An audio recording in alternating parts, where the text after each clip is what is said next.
నాథ, ఇవి దుర్మార్గులకు అంటే దుర్జనులకు ఉండేటటువంటి లక్షణాలు, ఇవి పరిశీలించుకో. అయితే ఇది ఏ సామాన్యమైన పద్యం కాదు, కొన్ని టన్నుల బరువైన పద్యం. కోపము ఏమన్నా, మరి కోపం ఉండకూడదా? అసలు కోపం ఎక్కడి నుంచి వస్తుందో తెలిస్తే దాన్ని ఏమన్నా మనం బయట ద్వారం మూసేయచ్చు. అది వచ్చేది ఎక్కడి నుంచి వస్తుంది? ఇక్కడే కూర్చుంటుంది, అవకాశం కోసం ఎదురు చూస్తుంటుంది. అవకాశం రాగానే పైకి వస్తుంది. వచ్చే ముందు నేను వచ్చేస్తున్నానని నేను చెప్పదు, నేను పట్టేసుకున్నానని నేను చెప్పదు, వచ్చేస్తుంది అంతే. కామక్రోధశ్చ లోభశ్చ దేహే తిష్టంతి తస్కరా జ్ఞానరత్నాపహారాయ తస్మాత్ జాగ్రత్త జాగ్రత్త. ఇక్కడే కూర్చుంటుంది. ఎప్పుడు వచ్చేస్తుందో తెలియదు. ఉన్మాది కింద ప్రవర్తిస్తాడు. ముందు వాక్కు భ్రంశం అయిపోతుంది, ఏం మాట్లాడుతున్నాడో తెలియదు. అందుకే కోపం వచ్చేసింది అనుకోండి, ఆయనకి కోపం వచ్చి ఎంత గొప్ప పని చేశాడండి అన్నవాడు ఎవడు ఉండడు లోకంలో. కోపం వస్తే తన ఒళ్ళు తాను మరిచిపోయి ఏ పనైనా చేస్తాడు, అకార్యం చేయకూడదు.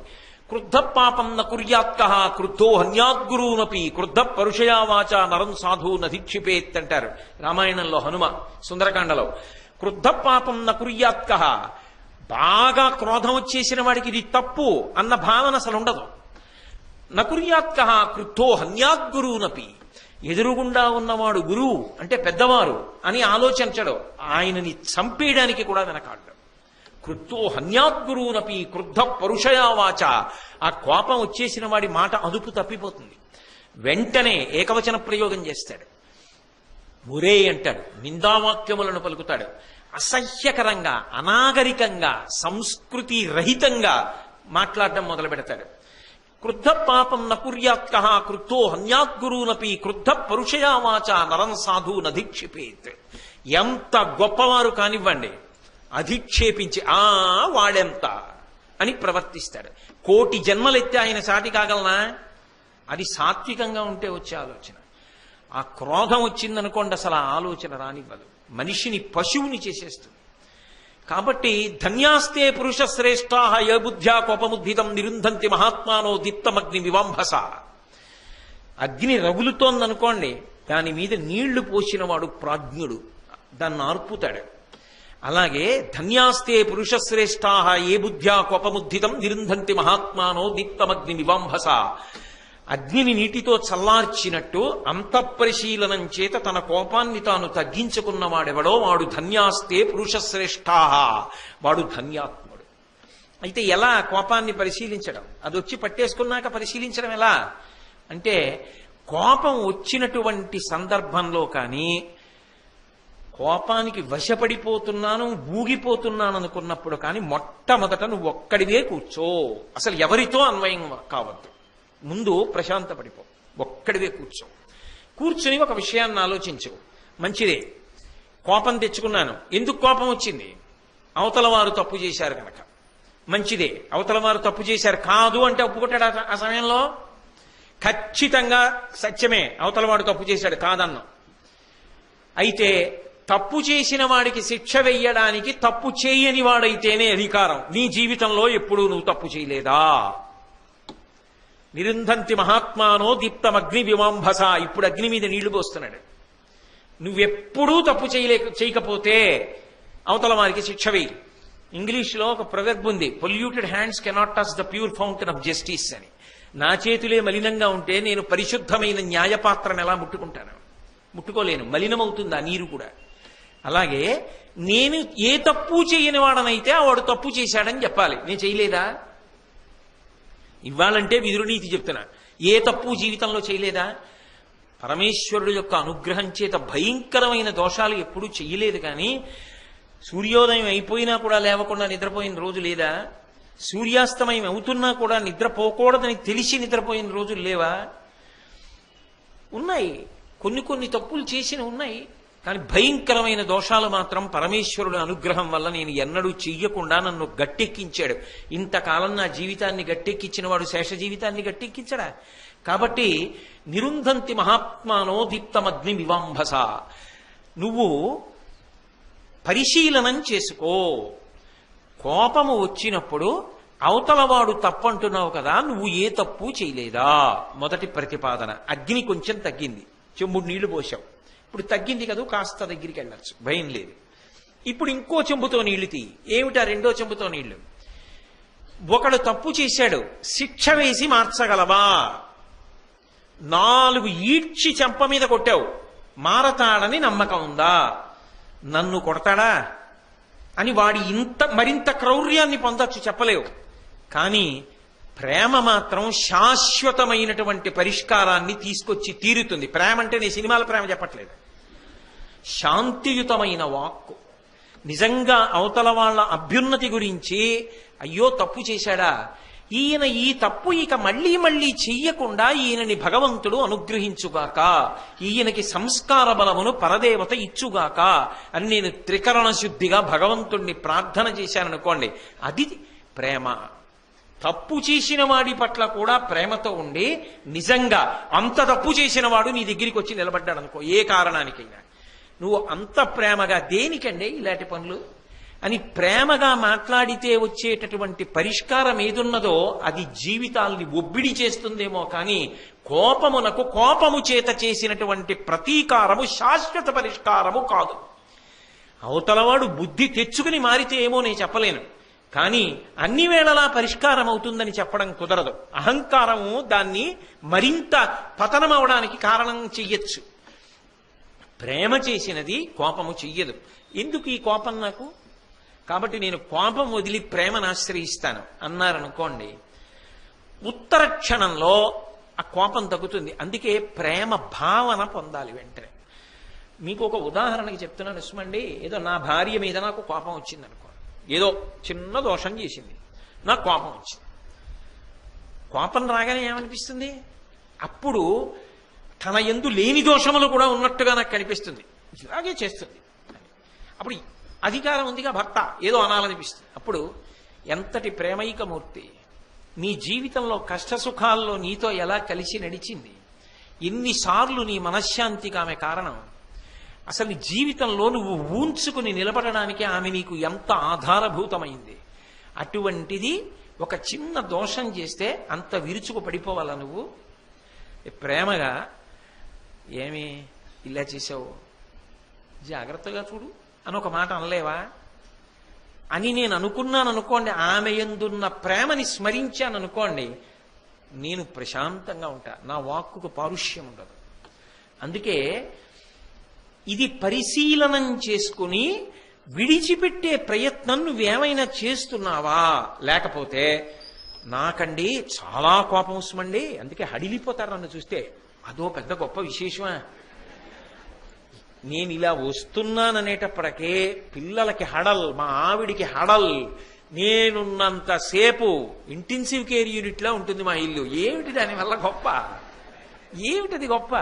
నిన్ను నువ్వు ఎప్పుడు పరిశీలించుకుంటావు మరి? అంటే నా బోటిగాడి గురించి నేను చెప్తున్నది, మీ గురించి కాదు. కాబట్టి కోపము అది ప్రమాదహేతు సుమా. దానివల్ల నువ్వు చెయ్యరాని పని చేసి పాడైపోతావు, కోట్ల జన్మల కిందకి వెళ్ళిపోతావు మళ్ళీ. అందుకని పరిశీలించుకో, జాగ్రత్త పడు. కోపము ఉబ్బును అంటే ప్రతి చిన్న విషయానికి కూడా ఇది నేనే చేశానని పొంగిపోతూ ఉంటాడు. ఆ పొంగు పొంగు పొంగు పొంగు చిట్ట చివరికి ఎక్కడికి వెళ్ళిపోతుందంటే, ఎక్కడో అక్కడ దానికి ఒక చిన్న ఇబ్బంది వస్తోందనుకోండి, అప్పుడు మాత్రం పెద్ద నిందావాక్యం ఒకటి పలికేసి దిక్కుమాలింది, ఇది నాదేమిటి పాని అంటాడు. అంటే ఇది నాది అని అంత పొంగు నువ్వు పొందినదైతే అది పాడవుతున్నప్పుడు కూడా నువ్వే దానికి కర్తవ్యతానిష్టతో ఉండి, అరే ఇది పాడవుతోందని బెంగ కూడా పెట్టుకుని దానికి నువ్వే కదా సంరక్షించడానికి కూడా పూనుకుని ఏదో చెయ్యాలి, బాధతో కదా అది పూర్తవ్వాలి, నీ చేయి దాటితే అలా ఉండదు. రామకృష్ణ పరమహంస దీనికి ఒక అద్భుతమైనటువంటి ఉదాహరణ చెప్తారు. కొన్నింటికి రామకృష్ణ పరమహంస, శంకర భగవత్పాదులు వీళ్ళు చెప్పినట్టు లోకంలో చెప్పగలిగిన వాడు లేరు. వెనకటికి ఒకడు కొండ మీద ఇలా వాలుగా ఉన్న చోట ఒక గొప్ప భవనాన్ని నిర్మించాడు. కనపడ్డ వాళ్ళందరినీ పిలిచి మరీ చెప్పాడు, ఎక్కడ కడుతున్నానో తెలుసా? కొండ కింద ఆ వాలు మీద కడుతున్నాను. అక్కడ నిలబడి చూసావనుకో సూర్యోదయం కనపడుతుంది, సాయంకాలం పెరట్లోకి వెళ్ళావనుకో సూర్యాస్తమయం కనపడుతుంది, ఉత్తర దిక్కుకు వచ్చాడు చూసావనుకో పెద్ద గాలి వేయకుండా అలా పెద్ద పెద్ద చెట్లు పువ్వులు అన్నీ కనపడతాయి. దక్షిణానికి వచ్చి ఇంటి తలుపు తీసి నించున్నాం అనుకో చల్లటి గాలి చెట్ల మించి, అది పూల చెట్ల మించి ఎంత పుష్ప పరిమళమో తెలుసా. అసలు ఆ ఇంట్లో ఉన్నవాడికి అనారోగ్యం ఏమిటయా, ఓషధీ వృక్షాల మించి వస్తూ ఉంటుంది గాలి. అటువంటి ఇల్లు కట్టాను అన్నాడు. ఇప్పుడు ఉబ్బు, ఇదంతా నేనే కట్టాడు. కొన్నాళ్ళైంది, అందరినీ తీసుకొచ్చాడు, చూపించాడు, పంపించాడు, ఫోటోలు తీసుకున్నాడు, సెల్ నిండా పెట్టుకున్నాడు, వాట్సాప్లో పెట్టాడు, అన్నీ అయిపోయాయి. ఓ రోజు పెద్ద గాలి బయలుదేరింది. మరి కొండ మీద గాలి అంటే ఊళ్ళో గాలి కన్నా ఎక్కువ ఉండదు కాబట్టి మెల్లిగా గాలికి ఒక్కొక్కటి పడిపోవడం మొదలెట్టింది. ఇప్పుడు ఈ ఉబ్బెంత ఉంటుందో ఆ ఉబ్బంత ఉన్న చోట ఏమవుతుందంటే పడిపోవడం కూడా అంత తీవ్రంగానే ఉంటుంది. మీరు ఒకటి ఆలోచించండి, ఒక బుడగ ఉందనుకోండి, మీరు గాలి ఊతున్నారు కూడా ఉబ్బుతూ ఉంటుంది. ఆ ఉబ్బడంలోనే పేలిపోయే ప్రమాదం కూడా ఉంటుంది. అది పేలిందనుకోండి ఇంకా మళ్ళీ బుడగగా కూడా ఉండదు, ముక్కలుగానే ఉంటుంది అంతే. అందుకే ఉబ్బుకి చిట్ట చివరి స్థితి ఏమిటంటే పేలిపోవడం. అందుకు మంచిది కాదు సుమ. ఉబ్బి అలాగే ఉంటే వచ్చిన నష్టం లేదు, పోనీ మెల్లిగా ఏదో తగ్గించచ్చు. ఉబ్బింది పేలుతుంది, అది ప్రమాదం. ఇప్పుడు ఇల్లు కట్టాడు కదా, పెద్ద గాలి వచ్చింది, ఎలా? దాని మీద మమకారం ఉంది, ఇది నాదని చెప్పాను చాలా మందికి. రేపు పొద్దున ఏదే మీ ఇల్లు గాలి పడిపోయిందా, అక్కడ ఎందుకు కట్టావా బాబు, మరి ఇలా గాలి వాన రావు మన ఊళ్ళో, చూసావా ఎలా పడిపోయిందో అంట, మళ్ళీని అవమాన కారణం కదా. అప్పుడు దేవుడు గుర్తొచ్చాడు, తనది కాదు. అప్పుడు ఏం చెప్తే ఆగుతుంది ఇల్లు అంటే వాయువు కదా వస్తున్నది, అందుకని వాయుదేవుడా నీకు నమస్కారం, నాకు చాలా భక్తి, ఆపు అని బయటకు వచ్చి చూశాడు, అలాగే వస్తుంది గాలి. ఓహో ఈయన పేరు చెప్తే అప్పుడు వాళ్ళ అబ్బాయి ఇల్లు అంటే ఆపుతాడని చెప్పి, ఇది నా ఇల్లు కాదు, ఇది హనుమ ఇల్లు, రేపే బోర్డు పెడతా, హనుమజ్ఞలయమో అని పెడతాను, పాడు చేసుకుంటే పాడు చేసుకో మీ అబ్బాయి ఇల్లు అన్నాడు. అయినా గాలేం ఆగల. ఓహో ఈయన హనుమంతుడి పేరు చెప్తే ఎందుకు ఆగలేదంటే హనుమంతుడికి దేని మీద నా ఆశ ఏమి, అందుకని కొడుక్కి ఇలాంటివి ఆశలేం లేవని వదిలేస్తున్నాడు.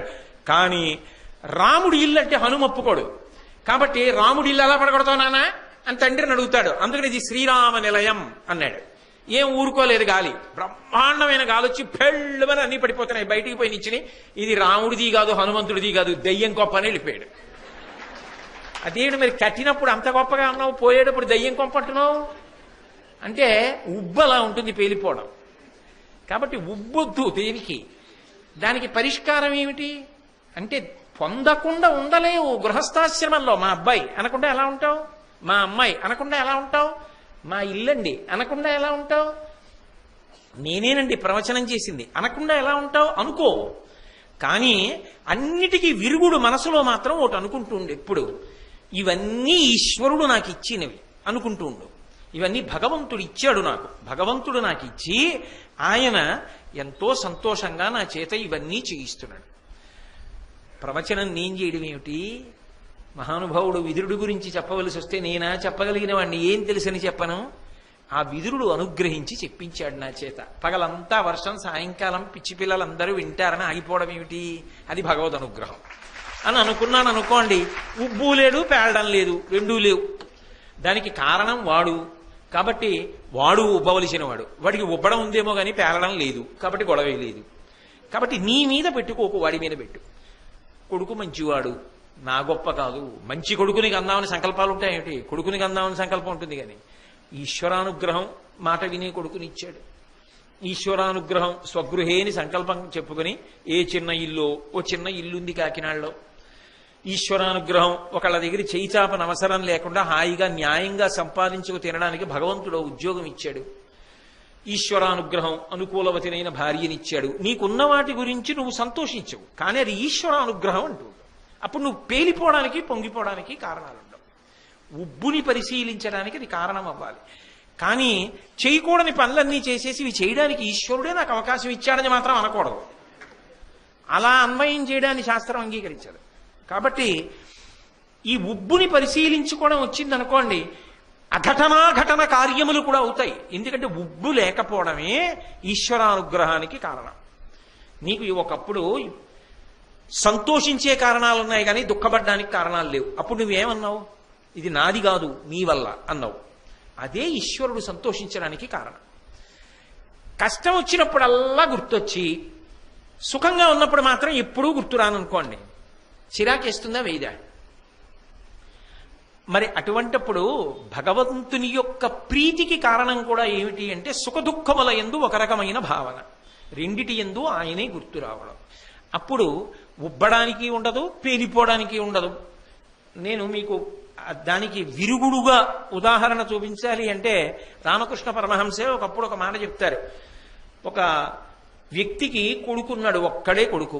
ఆ ఒక్క కొడుక్కి తీవ్రమైన అనారోగ్యం చేసింది. వైద్యుడిని పిలిచి అడిగాడు, అయ్యా ఇంత అనారోగ్యం చేసింది, నా కొడుకు బ్రతుకుతాడా అని అడిగాడు. నీ కొడుకు బ్రతకడం కష్టం, ఈ అనారోగ్యము చేత వెళ్ళిపోతాడు, కానీ ఒక్కటి చేస్తే మాత్రం దక్కుతాడు.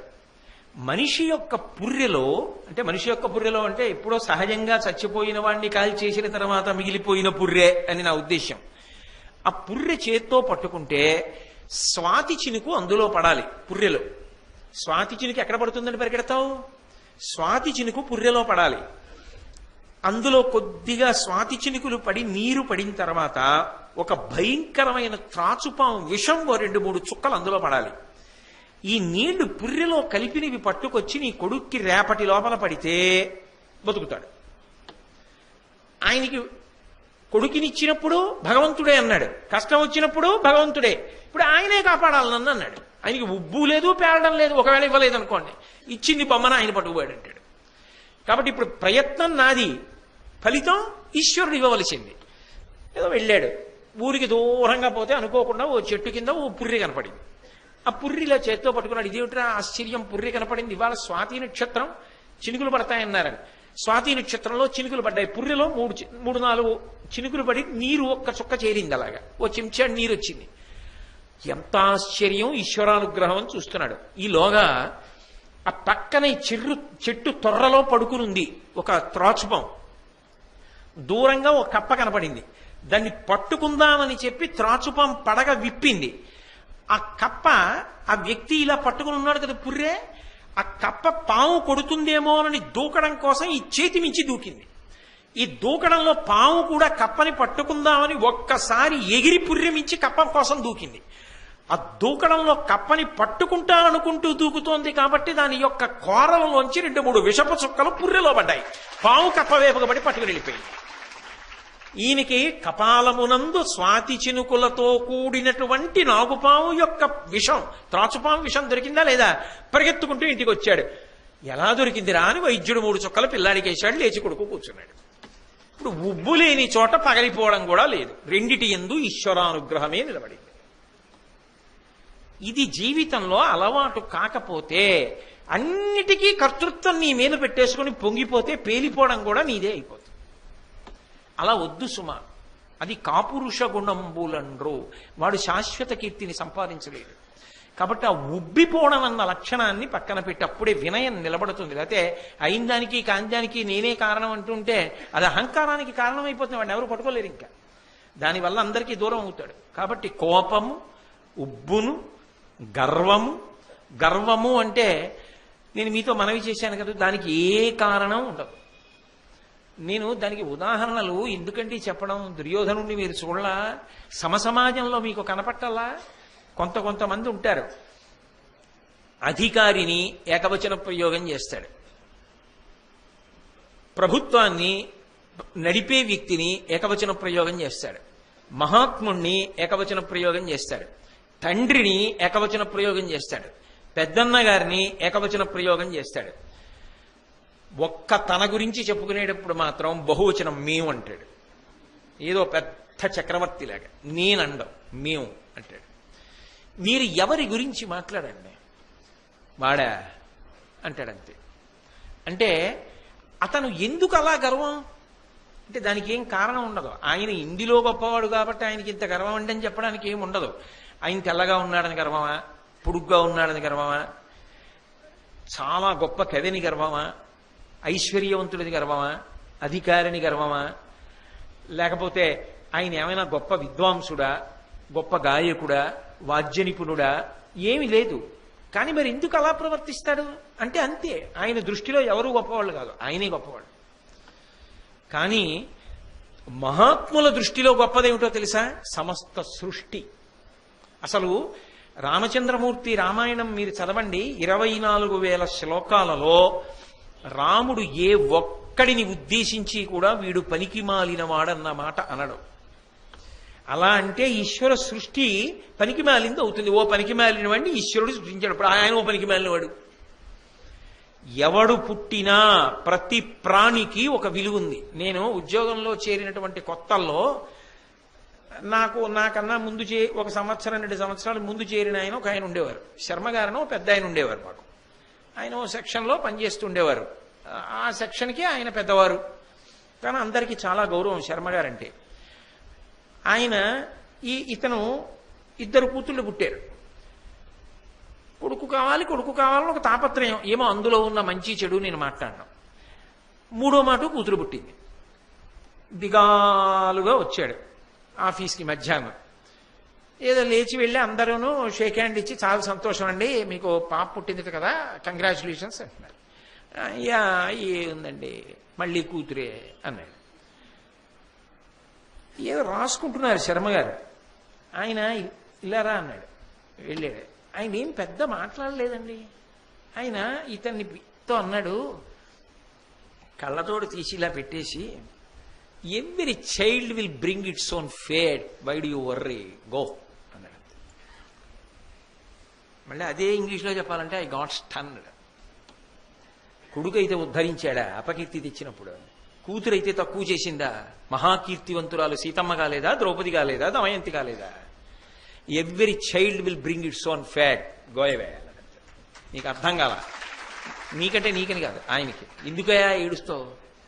ప్రతి శిశువు తన గొప్పతనాన్ని తాను తెచ్చుకుంటుంది. ఎందుకు ఆడపిల్ల పుట్టిందని అలా మొప్పెడతావు? ముఖం సంతోషించడం నేర్చుకో అన్నాడంతే. ఏమి అనుభవజ్ఞుడు. ఇప్పటికీ నాకు ఎవరికైనా పిల్ల పుట్టింది అన్నప్పుడు కొంచెం చిన్నపుచ్చుకుంటే మా శర్మగారి మాట జ్ఞాపకానికి వస్తుంది. మహానుభావుడు ఇప్పుడు లేరు, ఏ లోకంలో ఉన్నారు. కానీ అనుభవజ్ఞుల మాటలు అలా ఉంటాయి. ఒక్కొక్కటి గర్వము, అర్థం లేనటువంటి గర్వం. ప్రతిదానికి గర్వమే, ప్రతిదానికి అవతల వాణ్ణి ఈసడించడమే. ఇది ఉన్నదే అత్యంత ప్రమాదహేతు. మనం నింద చేశామని అవతలవాడు తక్కువైపోతాడండి. మనం నింద చేశామని అవతల వాళ్ళ కీర్తి పోతుందా? మనం నింద చేశామని ఆయన జీవితంలో చేసిన సాధన పోతుందా? పోదు. మనం పాడైపోతాం అంతే. అందుకే గర్వము ప్రమాదహేతు. నేను మీకు తరచుగా రామకృష్ణ పరమహంస చెప్పినటువంటి ఉదాహరణలను ఆశ్రయించడం వినా నాకు మార్గం ఉండదు. పరమహంస ఈ గర్వం గురించి ఓ మాట చెప్తారు. ఇది ఎలా ఉంటుంది అంటే, ఎద్దు ఉంటుంది, బాగా బలిసి ఎద్దులో ఉన్నాడు రా అంటుంటారు చూశారు. ఆ ఎద్దుకి దాని కళ్ళు, దాని టీవీ చాలా గొప్పగా ఉంటుంది. ఆవు దగ్గరికి వెళ్ళినంత తేలిగా ఎద్దు దగ్గరికి వెళ్ళిపోలేరు. పొడుస్తుందా అండి అని అడుగుతారు. అంత చటుక్కుని అందరూ వెళ్ళలేరు ఎద్దు దగ్గరికి. అలా ఉంటుంది అది బసవయ్య. ఆ ఎద్దు చాలా అహంకారంతో బతుకుతుంది. అందుకే భగవంతుడు అన్నిటి పట్ల నువ్వు అహంకార ధోరణితో ఉన్నావు కాబట్టి అని హంబా అంటుంది. అంబా అని ఆవు అంటుంది.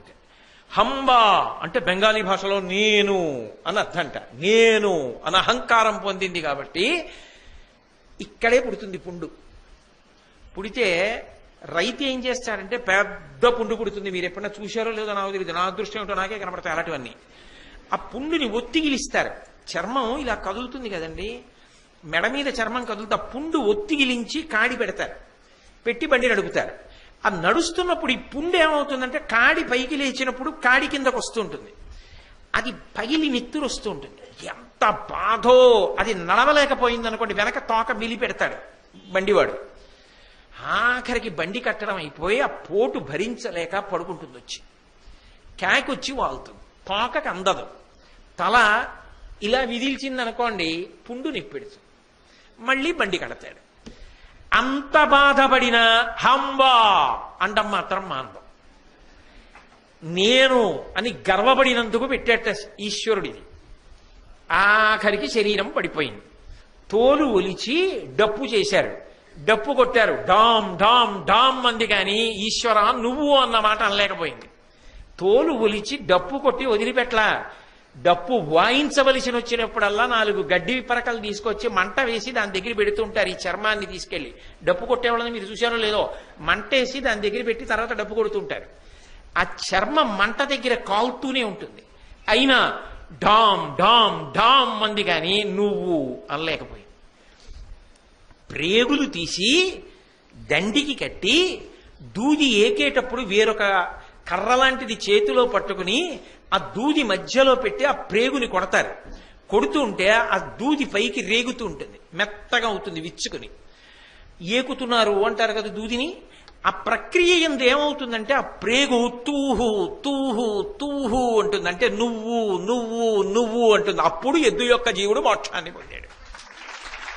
అంబా నేను నేను అన్నందుకు మెడ మీద పుండు, తోలు ఒలిచి డప్పు, కాళ్ల కింద చెప్పు, అప్పుడు కూడా కిర్రు కిర్రు కిర్రు అంది కానీ తూహు తూహు అనలేకపోయింది.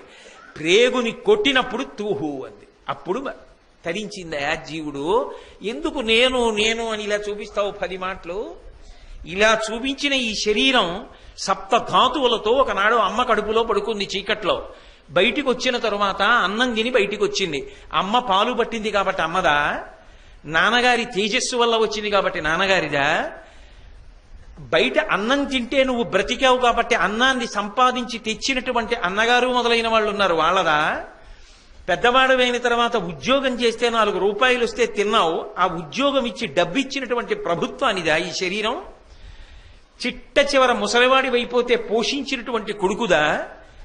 ఆఖరణ ఊపిరాగిపోయిన తర్వాత కట్టెల్లో పెట్టి కాల్చేసినప్పుడు వెంట్రుకలు గాలికి ఊడిపోయి దూరంగా ఎగిరి చెట్టును పట్టుకుంటే వెంట్రుకలకు ఆశ్రయం ఇచ్చాయి కాబట్టి చెట్టుదా? నిత్తురు ముద్దల ముద్దలుగా జారి భూమి మీద పడిపోతే భూమి పీల్చేసింది కాబట్టి భూమిదా? అస్థికల ఆఖరికి మిగిలిపోతే తెచ్చి కుండలో పెట్టి కొడుకు తీసుకెళ్లి గంగలో కలిపాడు కాబట్టి గంగదా? ఎవరిది శరీరం అని? దేనికోసం ఇన్ని మాటలు ఇలా అంటావు? అనకు. వాడు వాడిది వాడు వాడిది అను, నేను నాది వదిలిపెట్టడం నేర్చుకో, ప్రయత్నం చేయలేని నాడు పాడైపోతావు. దానితోనే బ్రతికేయడం మంచిది కాదు సుమా. ఎప్పుడు చెప్పిన మాట విదురుడిది. ఎవరికి చెప్పినది? సమస్త మానవాళికి సాధన కొరకు నేర్పుతున్నాడు. దీన్ని పరిశీలించడం చేత కాకపోతే అయిందానికి కాండానికి ఇలాగే అండం నేర్చుకుంటే ఆ జీవితానికి అభ్యున్నతి లేదు సుమా. కాబట్టి కోపము, ఉబ్బును, గర్వము, ఆపోవక యునికియును అంటే తృప్తి లేకపోవడం. శంకర భగవత్పాదులు భజగోవిందం చేస్తూ అంటారు, మూఢజహీహి ధనాగమ తృష్ణ కురు సద్బుద్ధిం మనసి వితృష్ణ ఎల్లభసే నిజ కర్మోపాత్తం వితంతేన వినోదయ చిత్తం అంటారు. తృప్తి బయటి పదార్థముల చేత వచ్చేది కాదు. మీరొక్కటి బాగా గుర్తుపెట్టుకోండి. డబ్బు తృప్తి రెండూ ఒకదాని మీద ఒకటి ఆధారపడినది నిజమైతే ఎంత డబ్బు ఉంటే తృప్తిగా ఉంటాడన్నది నాకు చెప్పండి. అంత సంపాదించి వదిలేయచ్చు. అలా ఉండదు. డబ్బు తృప్తి మంట నెయ్యి. మంటలో నెయ్యి పోశారనుకోండి, పలసగా నీళ్ళలా ఉందని ఆరుతుందా? భగ్గున పైకి లేస్తుంది. ఇవాళ 1,00,000 రూపాయలు ఉన్నాయి, దానికి తగ్గ కోరిక తీర్చుకుంటాం. ఇంకొక 10 లక్షలు ఉంటే బాగుండు, ఇది కూడా చేద్దాను. ఆ 10 లక్షల కోసం పరిగెత్తావు, కాలం అయిపోతోంది, ధర్మం తప్పిపోయావు, మనిషిలా లేవు. తృణావర్తోపాఖ్యానం భాగవతంలో అదే.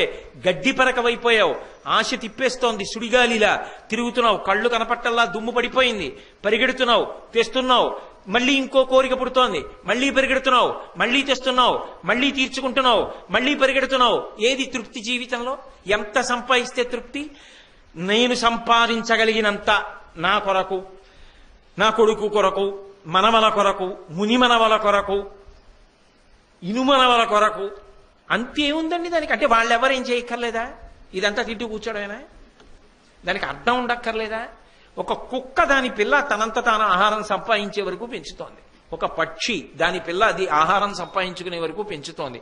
నువ్వెందుకు నీ జీవితాన్ని పాడు చేసుకంత సంపాదిస్తావు? ఆ సంపాదన కోసం తిరగడం సమయాన్ని పాడు చేసేస్తున్నావా? చెయ్యి, వద్దని ఎవ్వరూ చెప్పలేదు. డబ్బు సంపాదించవద్దని ఏ శాస్త్రము చెప్పలా. కానీ తృష్ణ వద్దు. అమితముగా అపారమైన ఆశతో డబ్బు వెంట పరుగులు తీసి జీవితాన్ని పాడు చేసుకోవద్దు. అది తిరగబడి కాటు వేసిన నాడు మాత్రం మిగిలిపోయేది అపకీర్తి ఒక్కటే తప్ప అది నీకు సుఖంగా నిద్రపట్టనివ్వదు, ప్రశాంతంగా ఉండనివ్వదు. అన్నిటికన్నా పెద్ద ప్రమాదం ఎక్కడొస్తుందో తెలుసా? అన్యాయంగా సంపాదించి తీసుకుని వచ్చిన డబ్బు ఇంట్లో ఉండగా ఏ చిన్న ఇబ్బంది రానివ్వండి భయమే. ఇది చేశాను కదా, కట్టి కుడుపుతోందా, కొడుక్కి జ్వరం వచ్చిందనుకోండి భయమే. అయ్యో బాబోయ్, ఇలా సంపాదించి తెచ్చాను కదా, ఇది ఏదో పెద్ద అనారోగ్యం అయిపోయి చాలా డబ్బు ఖర్చు అయిపోదు కదా, తెచ్చిన డబ్బు ఒంటికి వచ్చింది అనుకోండి, భయమే. ఏమో ఇలా తెచ్చా కదా, న్యాయంగా తెచ్చారనుకోండి, హాయ్ పరమేశ్వరానుగ్రహం, నేనేం నీతి తప్పానా ఏమి, ధర్మం తప్పానా ఏమి, సర్వేశ్వరుడు లేడు నన్ను కాపాడటానికి, తల కింద చెయ్యి పట్టుకుని నిద్రపోతాం. ధృతరాష్ట్ర మహారాజా, అందుకు నీకు నిద్ర పట్టదు.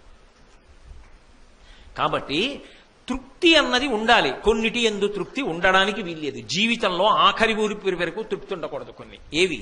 విద్యయందు వాంఛా పరివృద్ధియును ప్రకృతి సిద్ధగుణంబులు సజ్జనాళికిన్. ఎన్ని చదువుకున్నా, ఎంత సేవ చేసినా, ఎంత భక్తితో బ్రతికినా, ఇంకా నేను ఏదో చెయ్యాలన్న తపనతో వెళ్ళిపోవాలి. అబ్దుల్ కలాం గారు బ్రతికున్నంత కాలం పాఠాలు చెప్పి చిట్ట చివరి రోజున కూడా పిల్లలను ఉద్దేశించి మాట్లాడుతూ జారి కింద పడిపోయారు. ఆఖరి ఊపిరి వరకు సమాజ సేవే. మీరు ఇవాళ పత్రికలో చదివి ఉంటారు, రిజర్వ్ బ్యాంకు గవర్నర్గా అంత ప్రఖ్యాతి సంపాదించినటువంటి రాజన్ గారు, అక్కర్లేదు నేను హాయిగా వెళ్ళి అధ్యాపక వృత్తిలో మళ్ళీ పాఠాలు చెప్పుకుంటానని వెళ్ళిపోతున్నాడు. అంత కీర్తిని సంపాదించుకున్న వ్యక్తి అంతర్జాతీయంగా.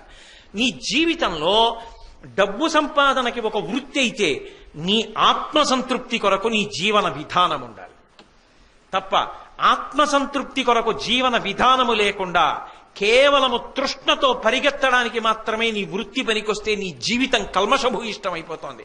నీకు నువ్వు ద్రోహం చేసుకుంటున్నావు. ఉద్ధరేణ ఆత్మానాత్మానం. నిన్ను నువ్వు ఉద్ధరించుకోవాలి తప్ప నిన్ను ఇంకొకరు ఉద్ధరించలేరు. నీకు ఆకలిస్తే నువ్వు తినాలి, నీ పక్క వాళ్ళు తింటే ఆకలి తీరదు. కాబట్టి నిర్మోహమాటంగా చెప్తున్నాడు, తృప్తి అన్నది మనిషి పొందాలి. అందుకు శంకరాచార్యులు వారు అంటారు, ఆ తృప్తి మనసులో ఉన్నదనుకోండి, అప్పుడు మనిషి ఏమంటాడంటే కౌపీనవంత కలు భాగ్యవంత. గోచి పెట్టుకున్నవాడు పరమ సంతోషంతో ఉన్నాడు. భగవాన్ రమణులు ఓ తువ్వాలు వాడుకుంటూ ఉండేవారు ఒళ్ళు తుడుచుకోవడానికి. అది తీసుకెళ్లి ఎవరు, అది తెల్లవారుజామున 3 గంటలకు లేచేవారు. స్నానం చేసి ఆరేసుకుని, ఆరిపోయిన తర్వాత దాన్ని తీసుకెళ్లి చిన్న మడకట్టేసుకుని చెట్టు తొర్రలో పెట్టేవారు. కొంతమందికి ఉత్సాహం ఎక్కువ ఉంటుంది. ఆయన చెప్పింది విన్నామన్న దానికన్నా ఆయన వ్యక్తిగత జీవితం మీద బాగా పరిశీలన చేయాలని సంతోషంగా ఉంటుంది. ఆయన ఇంట్లో ఏం చేస్తూ ఉంటారండి, ఎన్ని పుస్తకాలు ఉంటాయండి, ఎంతసేపు చదువుతారండి, ఎందుకవి నీకు చెప్పిన విను నచ్చితే కదా. అలా రమణ మహర్షి వాడే తువ్వాలు ఎక్కడ పెడతారండి, చెట్టు తొర్ర ఉంటుందన్నాడు ఎవడో. వీళ్ళ తువ్వాలు తీసి ఇలా తీశారు, దాన్ని నిండా కన్నాలే. ఆయన దగ్గరికి వెళ్ళాడు, ఇంతమంది డబ్బున్న శిష్యులు ఉన్నాం, ఏమిటండి తువ్వాలు, దాన్ని నిండా కన్నాలే, మమ్మల్ని అడిగితే ఓ తువ్వాలు ఇవ్వం మీకు అన్నారు. ఆయన అన్నారు, ఈ తువ్వాల సహస్రాక్షుడు ఇంద్రుణ్ణి తువ్వాలుగా వాడుకుంటున్నాను నేను. అది తృప్తి. మీరు అందుకే తృప్తి కలిగిన వాణ్ణి, అయ్యో పాపం మీకు ఏమైనా చేసి పెట్టమంటారు ఏంటన్నారు. చేయడానికి నాకేం లేదండి, నాకు ఈశ్వరుడు ఏమి ఇవ్వలేదు కనుక నాకు అన్నీ ఇచ్చాడు కదా, ఇంకా నాకేం కావాలండి, నేనేమైనా ఇన్ని ఇచ్చిన ఈశ్వరుడికి నేను ఏం చేయగలనండి, నేనేమైనా ఆయనకి చేయాలేమో కానీ ఆయనకి నాకు ఏమి ఇవ్వలేదని మీరు ఇస్తారు అంటాడు. కాబట్టి అది తృప్తి. అది మనసులో ఉందనుకోండి, ధర్మం అబ్బుతుంది. అసలు అది లేనంతకాలం ధర్మం నోటితో అనడానికే కానీ ఆచరణకి ఎలా పనికొస్తుందండి. ఆ తృప్తి లేని నాడు మనిషి ధర్మమును ఆచరించలేడు. కాబట్టి కోపము, ఉబ్బును, గర్వము, ఆపోవక యునికియు, దురభిమానము అన్న మాటకు అర్థం ఏంటంటే ఏదో ఒక విషయమునతో అంటకాగిపోతాడు. మీకు తేలిగ్గా అర్థం అవ్వాలంటే కొంతమంది చూడండి, ఆ వ్యక్తిత్వంలో ఉండేటటువంటి బలహీనత. ఇప్పుడు ఏదో గోరు చుట్టేసింది, దానికో నిమ్మకాయ ఎట్టమన్నారు ఎవరో, నిమ్మకాయ ఎట్టారు. ఏమండి కాఫీ తాగుతారా? ఏమిటి తాగను, ఈ గోరు చుట్టూ. స్నానం ఎలా చేయను, గోరు చుట్టూ. ఇవాళ ఆఫీస్ ఏం వెళ్ళను, ఈ గోరు చుట్టుతో ఏం రాయను. పోన్లేండి పలహారం ఏం తినను, గోరు చుట్టుతో. ఇవాళ ప్రవచనం ఏం వెళ్ళను, ఈ గోరు చుట్టుతో. వాడికి మీరు ఏం చెప్పండి, ఆ గోరు చుట్టే.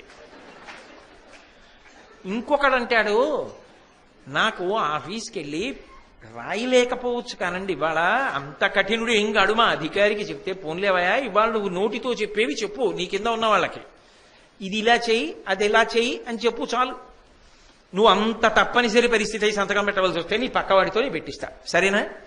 కూర్చుని చెయ్యి, వాడికి చెప్పి చేయించు చాలు. అలా కూర్చో కుర్చీలో. అలా కూర్చోవడంలో, నాకు అక్కడికి వెళ్ళి కూర్చోవడంలో ఓ మంచి మాటలు చెప్తూ ఉండడంలో నేను నా నిప్పి మరిచిపోతాను అన్నాడు అనుకోండి, ఆ వ్యక్తిత్వం వేరు. ఓ గోరు చుట్టుకి ప్రపంచమంతా గోరు చుట్టే ఒకటికి. అలా వాడికి ఏదో ఒకటి ఉంటుంది, దానితో అంట కాగుతాడు. ఎంత అంట కాగుతాడంటే వాడిని మీరు ఎట్నుంచి ఎటు తీసుకురండి మళ్ళీ వాడు అదే చెప్తాడు. వాడికి ఏదో మనసులో ఉంటుంది, నేను చాలా తెల్లగా ఉంటాను, చాలా అందంగా ఉంటానని ఒక అభిప్రాయం ఉంది వాడికి. వాడిని మీరు ప్రవచనానికి తీసుకెళ్ళండి. ప్రవచనానికి తీసుకెళ్ళిన వాడు ఏమంటాడంటే, ఇవాళ వచ్చిన వాళ్ళలో నా అంత తెల్లగా ఉన్న వాళ్ళు ఎవరైనా ఉన్నారా అంటాడు. అయ్యి బాబోయ్, ఎంత ప్రమాదకరమైన ప్రశ్న అండి అది. వాడిని మీరు ఓ సేవకి తీసుకెళ్లారనుకోండి దేవాలయంలో, ఇవాళ సేవకు వచ్చిన వాళ్ళలో నేనే బాగున్నానే అందరిలోకి అంటాడు. వయసు ఉడిగిపోతుండనివ్వండి, ఇంకా దాన్ని ఏదో కాపాడుకోవాలి. అందుకని తీర్థయాత్రకి రారు, అందుకని గుళ్ళోకి ఎక్కువ వెళ్ళరు, ఎండలోకి ఎక్కువ వెళ్ళరు. ఉండిపోతుందా ఏమి, అగ్నిలో కాలిపోదు ఆఖరికి. ఇది పణంగా పెట్టి ఈశ్వరుణ్ణి చేరు, అది గొప్ప. కానీ అన్నిటికీ నేను ఇంత బాగుంటాను. ఏమండి, ఆయన చాలా బాగా పాడారు కదండి, పాడారు కానీ ఆయన అంత కొంచెం తెల్లగా ఉంటే బాగుండేదండి. ఆయన పాడడానికి తెల్లగా ఉండడానికి ఏమిటి సంబంధం అంటే, దేనికైనా సరే తెల్లగా లేడు అంటే తను తెల్లగా ఉన్నాడు, అదొక్కటే కారణం. అతిశయం, దురభిమానత్వము, అది పుండండి, అది చాలా ప్రమాదం. అది గుళ్ళోకి వెళ్ళినా సరే కొంతమంది చూడండి విఐపిగా దర్శనం ఏమిటండి, అదేమిటి అసలు అర్థం లేదు. అంటే వాడు ఎక్కడికి వెళ్ళినా భగవంతుడి దగ్గర కూడా వాడు ఇదని గుర్తుపెట్టుకుని వెళ్ళాలా? ఎందుకది? చక్కగా ఎక్కడికి వెళ్ళావో అక్కడ అలా ఇమిడిపో, అది జీవితం అంటే.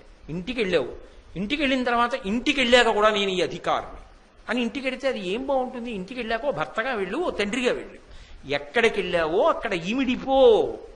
ఆ ఇమడడం రాలేదనుకోండి, ఏదో ఒకటే అంటి పెట్టుకుని అంట కాగిపోతే నిన్ను భరించలేరు.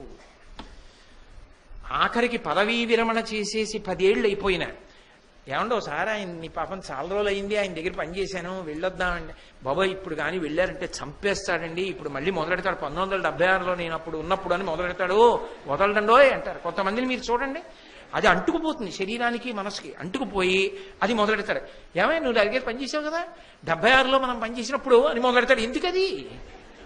ఇప్పుడు ఎంత నీ వయస్సు, ఇప్పుడు నువ్వేం నేర్చుకోవాలి, ఇప్పుడు ఏం చదువుకోవాలి? కొంతమంది చూడండి, చాలా అధికారంలో ఉండి కూడా చాలా వినయంగా కూర్చుని వింటుంటారు. అది సంస్కార బలం. అది ఒకడికి రమ్మంటే వచ్చేది కాదు, ఒకడికి పొమ్మంటే పోయేది కాదు. పరిశీలించుకో సుమా, నిన్ను నువ్వు పరిశీలించుకో, లేకపోతే పాడైపోతావు. ఏదో నీ జీవితంలో ఒక విషయమునందు నేను చాలా గొప్పవాణ్ణన్న అభిమానం దురభిమానం కాకుండా చూసుకో, లేకపోతే అది చిట్ట చివరికి చాలా ఇబ్బందికి వెళ్ళిపోతుంది. మీకు నేను ఒక్క ఉదాహరణ చెప్తాను. ఏదో ఒకటి ఉందనుకోండి, దాని నుంచి బయటికి రావడం ఎలా? ఇది ఈశ్వరానుగ్రహం అండి అన్నారు అనుకోండి. నిజంగా పక్కవాళ్లే, ఇవాళ మీరు వెలిగిపోతున్నారండి, మీరు రోజు రారే కనబ్బా చాలా అందంగా ఉన్నారే అన్నారనుకోండి. నిజంగా పోయి పక్క ఆయన అనుకోలేదు, పక్క ఆయన అన్నాడు. ఈయనేమనాలి? ఏమండి ఇప్పుడే కదా మీరు విన్నారు, ఇవన్నీ శాశ్వతమా, ఇవన్నీ ఉండిపోయేవా? ఆయన అందుకోవడం నిజమైన అందం అండి. నేను ఇవాళ వచ్చాను, మీరు ఇవాల్టి వరకు ఒక్కరోజు మానకుండా వస్తున్నారే, మీ అందం చాలా గొప్ప అందం నా దృష్టిలో, అనగలిగినది గొప్ప కాదు. అది ఈశ్వరుడితో కలుపు, నీకు ఏ ప్రమాదం తేదది. ఉండి ప్రమాదం ఏం చేస్తుంది? ఈశ్వరుడితో కలుపుకుంటే విరుగుడు ఈశ్వరుడే. పాము విషం నేను తాగేశాను అనుకోండి, చచ్చిపోతాడు. పాము విషం వైద్యుడు శుద్ధి చేశాడు అనుకోండి, నాకు మందుగా ఇచ్చాడు అనుకోండి, ఔషధంగా, నాకు ఉన్న జబ్బు తగ్గిపోతుంది. వైద్యుడు విరుగుడు చేస్తాడు. బురద నీళ్లలో ఇండి పిగించబడితే నీరు విరిగినట్టు భగవత్ సంబంధం దురభిమానాన్ని విరిచేస్తుంది. ఆయనతో కలుపు, దురభిమానం విరిగిపోయి. అది లేకపోతే భగవంతుడే విరవలసి వచ్చిందనుకోండి, అప్పుడు మనం వీధిలో నిల్చోవలసి వస్తుంది. అది ప్రమాదం. అదే మళ్ళీ ఉబ్బు పొగులుట దగ్గరికి వెళ్ళిపోతుంది. రామకృష్ణ పరమహంస ఒక మాట చెప్పేవారు. ఎవరో ఒక గొప్ప ఐశ్వర్యవంతుడు ఒక గొప్ప భవనం కట్టి తోట వేసి పళ్ళు పువ్వులు అన్నీ పెంచాడు. ఎవరో పోన్లే పాపం నా దగ్గర ఉన్నాడు కదా అని ఆయనకి పిలిచి, ఏమయ్యా ఈ ఇల్లు నువ్వు చూసుకుంటూ ఉండు, జాగ్రత్తగా ఇందులో ఉండు, నేను ఏదో విదేశాలు ఎడుతున్నాను, కొన్ని సంవత్సరాల పాటు రానన్నాడు. కొన్నాళ్ళు పోయిన తర్వాత ఆయన ఏదో అకస్మాత్తుగా 2 ఏళ్ళు పోయిన తర్వాత ఏదో శుభకార్యానికి వచ్చి ఒకసారి ఇల్లు చూసొద్దామని ఊళ్ళో దిగి పెడుతున్నాడు. పెడుతుంటే ఎవరో తెలిసిన వాళ్ళు అడిగారు, ఏంటంటే ఇలా వస్తున్నారు మీరు అన్నారు. ఏం లేదండి ఇల్లు చూసుకుందాం అని. ఓహో, ఇంకా మీకు ఆ ఇంటి మీద మమకారం పోలేదా అన్నారు. ఎలా పోతుందండి, ఇల్లు అన్న తర్వాత మరి ఎప్పుడైనా చూసుకోవాలి కదా అన్నాడు. అదేంటి ఇల్లు అమ్మేశారు కదా మీరు అన్నాడు. ఇల్లు అమ్మేయడం ఏమిటంటో, నేను ఎవరికి అమ్మలేదు. మరి ఆయన అలా చెప్తున్నాడు, ఇల్లు అమ్మేసి ఆయన వెళ్ళిపోయాడు విదేశాలకి, నేను కొనేసుకున్నాను, నేనే యజమాని అని చెప్తున్నాడు అన్నాడు.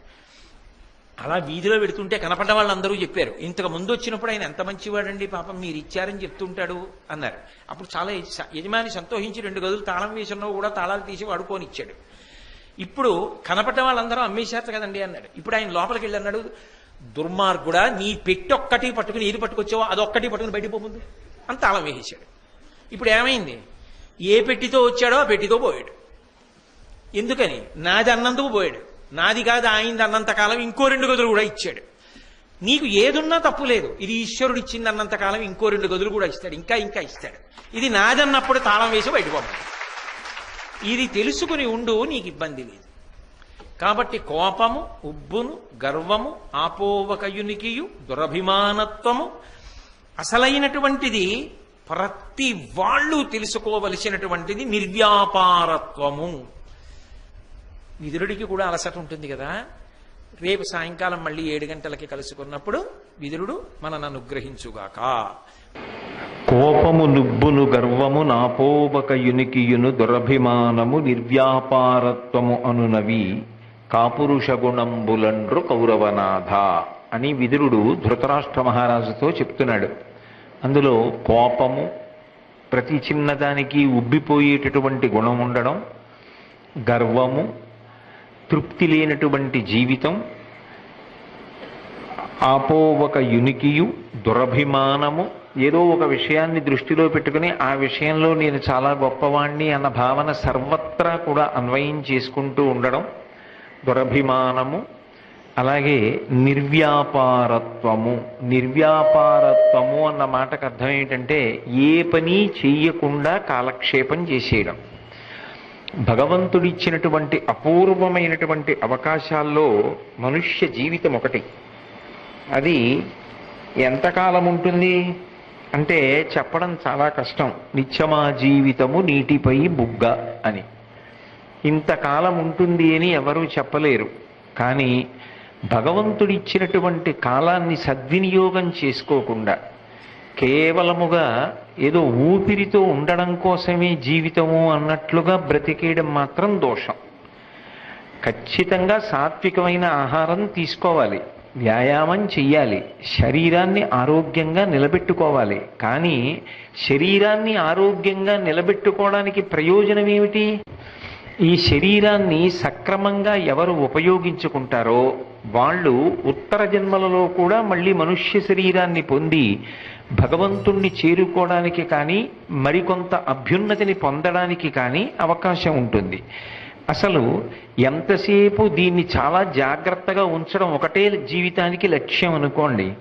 దీన్ని పోషించడం, దీన్ని చక్కగా పడుకోబెట్టడం, దీన్ని ఆరోగ్యంగా ఉంచడానికి వ్యాయామం చేయడం అంతవరకు మంచిదే. కానీ దాన్ని ఉపయోగించుకోవడం అది లేనప్పుడు ప్రమాదానికి ఎడుతుంది. ఎందుకనంటే ఈ శరీరమునకు 2 పేర్లు ఉన్నాయి. ఒకటి శరీరము, 2 దేహము అని పిలుస్తారు. 50 సంవత్సరాలు దాటిపోయిన తర్వాత శరీరానికి దేహము అని పేరుతో పిలవబడుతూ ఉంటుంది. కారణం ఏమంటే అది ఇంకా దహింపబడేటటువంటి లక్ష్యం వైపుకి వెళ్ళిపోతూ ఉంటుంది. పడమట సంధ్య వైపుకి పొద్దు వాలిపోతోంది తప్ప పూర్వం ఎంత ఓపిక ఉందో అంత ఓపిక ఉండే అవకాశం ఉండదు. అలా కాకముందే మనిషి ఆఖరి ఊపిరి వరకు కూడా యథార్థానికి చాలా చక్కగా శరీరాన్ని ఉపయోగించుకోవాలి. అందున మనుష్యుని యొక్క శరీరానికి ఉండే లక్షణం ఏమిటంటే ఏ కాలమునందు దీన్ని బాగా ఉపయోగించుకోవాలో, ఏ కాలమునందు దీని యందు మంచి మంచి విషయముల యందు అనురక్తి కల్పించాలో అది ఆ వయస్సునందు కల్పించారనుకోండి, అది స్ఫురణ శక్తిగా మనసు నిలబెట్టుకుంటుంది. ఉదాహరణకి ఒంట్లో ఓపిక ఉండే సమయం ఏది? ఓ 55 సంవత్సరాలు వచ్చే వరకు. బాగా ఓపిక ఉంటుంది. 55 సంవత్సరాల తర్వాత ఓపిక తగ్గుతుంది కదా. 55 సంవత్సరాలు వచ్చే పర్యంతం సాధ్యమైనంత ఎక్కువ చదవడం, సాధ్యమైనన్ని మంచి పనులు చెయ్యడం, సాధ్యమైనంత మంది మహాపురుషులతో సమన్వయం జరిగిందనుకోండి, అవన్నీ కూడా మనసులో గుప్తంగా ఉంటాయి. ఆ ఆలోచనలే ఉంటాయి. ఈ శరీరము అంత చురుగ్గా కదలలేని స్థితి వచ్చిందనుకోండి, వచ్చిన నష్టం ఏమి ఉండదు. ఇంతకు ముందు మీరు దేన్ని అందించారో దాన్ని స్ఫురణకి తెచ్చుకొని దాని ఎందే నడుస్తూ ఉంటుంది. అప్పుడు ఉత్తమమైనటువంటి సంస్కారము, ఉత్తమమైనటువంటి ఆలోచనలు లోపల నిలబడతాయి. అలా కాకుండా ఒంట్లో ఓపిక ఉన్నంతకాలం అందించవలసినది అందించకుండా, అందించవలసిన దానికి పదవీ విరమణ తర్వాత జుట్టు నిలిచిపోయిన తరువాత ఒక కాలం ఉంది, ఆ కాలంలో భగవంతుడి గురించి ఆలోచించాలి, ఆ కాలంలో ఏదో దాన ధర్మాలు చేయాలి, అప్పుడు దేవాలయాలకు వెళ్ళాలి, అప్పుడు సమాజం యొక్క హితము కొరకు ప్రయత్నం అప్పుడు చెయ్యాలి అని అనుకున్నారనుకోండి, ఒకటి ఉంటారన్న విశ్వాసం ఎలా ఉంటుంది, రెండు ఉన్నా కూడా మనసు ఒక కోణంలో ఆలోచించడానికి అలవాటు పడిపోయినది.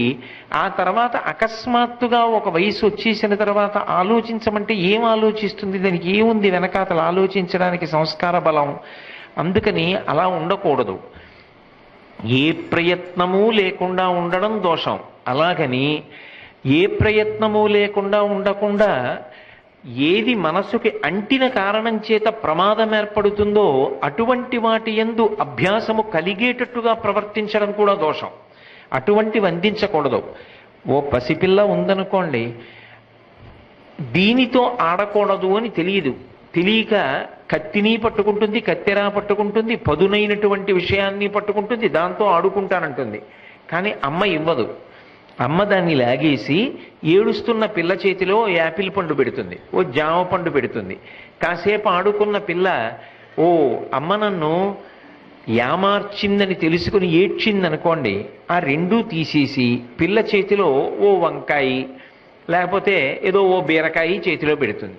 ఇప్పుడు శుభ్రంగా కడిగేసి చేతికిస్తే ఆ జామ పండు నోట్లో పెట్టుకున్నా, యాపిల్ పండు నోట్లో పెట్టుకున్నా, లేకపోతే ఆ వంకాయ నోట్లో పెట్టుకున్నా ఆ పిల్లకి ప్రమాదం ఏర్పడదు.